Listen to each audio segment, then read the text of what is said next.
Movie का start हमें एक समुद्री जहाज से दिखाते हुए होता है, जिसके कैप्टन को दूर कहीं कोई चीज आइलैंड पर चलते हुए दिखाई देती है। वो लोग उस आइलैंड पर जाते हैं तो उन्हें वहाँ एक आदमी लटका हुआ दिखाई देता है जिसका नाम रॉबिन्सन होता है। वो उसे उठाकर अपने जहाज तक ले आते हैं। तभी वहाँ मैक नाम का एक पैरेट आता है जो रॉबिन का दोस्त होता है। रॉबिन इस पैरेट को उठाकर बाहर रख देता है ताकि वो लोग उसे नुकसान ना पहुँचा सके। फिर मैक बाहर दो रैट्स को देखता है और उन्हें रॉबिन्सन की कहानी सुनाने लगता है। वो कहता है कि मैं एक आइलैंड पर रहा करता था और मुझे लगता था कि आइलैंड के बाहर भी एक दुनिया है और इस दुनिया को मैं एक दिन जरूर देखूंगा, लेकिन मेरे बाकी दोस्त इन सब बातों को सच नहीं मानते थे। मैक को एक दिन समुद्र के किनारे एक रिंग मिलती है। वो सोचता है कि ये रिंग जरूर बाहर की दुनिया की होगी। फिर हमें रॉबिन्सन का शिप दिखाया जाता है जिसमें उसका दोस्त टाइगर भी होता है। फिर अचानक एक तेज तूफान आने लगता है। सभी जानवर अपने अपने घर जाने लगते हैं और तूफान की वजह से रॉबिन की शिप भी अनबैलेंस होने लगती है। तभी शिप का एक टुकड़ा रॉबिन पर गिरने लगता है तो रॉबिन अपने डॉग के साथ बेसमेंट में आ जाता है और रॉबिन के दोस्त एक बोट लेकर वहाँ से चले जाते हैं और रॉबिन बेसमेंट में अकेला फंस जाता है। दूसरी तरफ पिक और उसके दोस्त अपने घर में सो रहे होते हैं। सुबह होने पर वो देखते हैं कि समुद्र के किनारे एक शिप टूटा हुआ होता है जिसे देखकर सब जानवर डर जाते हैं। लेकिन यहाँ मैक बहुत खुश होता है क्योंकि उसे यकीन हो जाता है कि आइलैंड के बाहर भी एक दुनिया है। तभी शिप में से रॉबिन बाहर आता है। वो सब रॉबिन को देखकर डर जाते हैं और उसे उस आइलैंड से वापस भगाने का सोचते हैं। फिर वो सब मिलकर जोर जोर से शोर करने लगते हैं जिससे रॉबिन डर जाता है और अपने डॉग को लेकर दोबारा शिप पर चला जाता है। रात में रॉबिन अपने शिप पर बैठा होता है। तभी उसे वहाँ किसी की आहट महसूस होती है तो रॉबिन डर जाता है, लेकिन वो देखता है कि वहाँ एक बकरी होती है। तभी वहाँ मैक भी आ जाता है। उन्हें देखकर रॉबिन थोड़ा सा रिलैक्स करता है। सुबह होने पर रॉबिन अपनी शिप का सारा सामान आइलैंड पर शिफ्ट करने लगता है, जिसे ऐसा करते देख सब जानवर देख रहे थे। फिर रॉबिन शिकार करने के लिए मैक के एक दोस्त को गन पॉइंट करता है, लेकिन रॉबिन से गन ही नहीं चलती क्योंकि रॉबिन ने कभी भी गन नहीं चलाई थी। फिर वहाँ मैक आ जाता है। तभी उस पर दो कैट्स हमला कर देती हैं जो रॉबिन के साथ ही उसके शिप से आई होती हैं। वो मैक का एक पर जख्मी कर देते हैं। तभी रॉबिन फायर करके उन कैट्स को भगा देता है और मैक को उठाकर उसकी बैंडेज के लिए उसे वहाँ से ले जाता है। मैक के दोस्तों को वो कैट्स बताती हैं कि वो आदमी बिल्कुल भी अच्छा नहीं है और उसने तुम्हारे दोस्त को भी मार दिया है। फिर मैक के दोस्त रॉबिन को उस आइलैंड के दूसरे आइलैंड पर भगाने का डिसाइड करते हैं। दूसरी ही तरफ रॉबिन मैक का पंख ठीक कर देता है,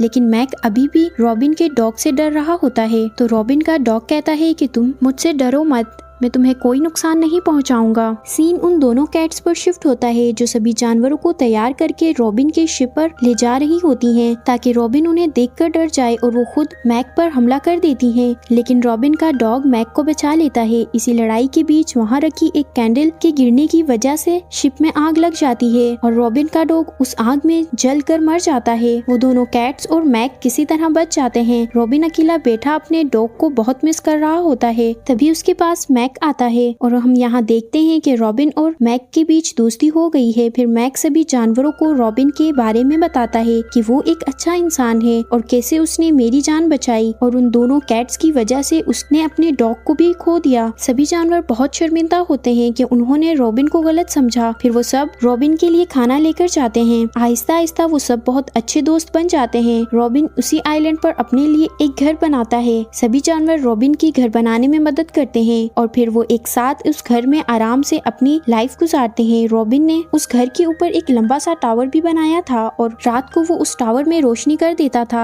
ताकि कोई प्लेन यहाँ से गुजरे तो उसे सिग्नल मिल जाए और वो अपने घर दोबारा वापस जा सके। फिर हमें उन्हीं कैट्स को दिखाया जाता है जिनके अब बहुत सारे बेबीज भी हो गए थे। वो सबको लेकर उन जानवरों पर हमला करने जाती हैं तो सभी जानवर मिलकर उन सब का मुकाबला करते हैं। तभी गलती से रॉबिन की रखी गन में बारूद की वजह से वहाँ पर एक बहुत बड़ा ब्लास्ट होता है। सभी कैट्स वहाँ से भाग जाती हैं, लेकिन मैक कहता है कि वो हम पर दोबारा हमला करने जरूर आएंगी। फिर मैक एक प्लान बनाता है। वो सभी कैट्स को उस टावर पर लेकर जाता है और बाकी जानवर मिलकर उस टावर को गिरा देते हैं। वो कैट्स शिप के एक टुकड़े पर गिर जाती हैं, लेकिन रॉबिन के घर में आग लग जाती है। मैक जल्दी से जाकर रॉबिन को बचाने की कोशिश करता है, लेकिन तभी कुछ लोग आकर रॉबिन को यहाँ उस शिप पर ले आते हैं। मैक ये सब उन रेड से कह रहा होता है, यानी सीन प्रेजेंट पर शिफ्ट हो जाता है। जहाँ मैक उनको कहानी सुना रहा था तो वो रेड्स कहती हैं कि ये लोग समुद्री लुटेरे हैं और ये रॉबिन को इतनी आसानी से नहीं छोड़ेंगे। वहीं हम देखते हैं कि वो कैट्स शिप पर आने की कोशिश कर रही होती हैं और रॉबिन भी वहाँ से एक बोट लेकर उसी आइलैंड पर भागने की कोशिश कर रहा होता है। वो लुटेरे रॉबिन पर अटैक करने वाले होते हैं तो उनका कैप्टन कहता है कि जाने दो उसे, वैसे भी वो उस आइलैंड पर अकेला है और वो खुद ही मर जाएगा। और इसी के साथ हमारी मूवी का एंड होता है।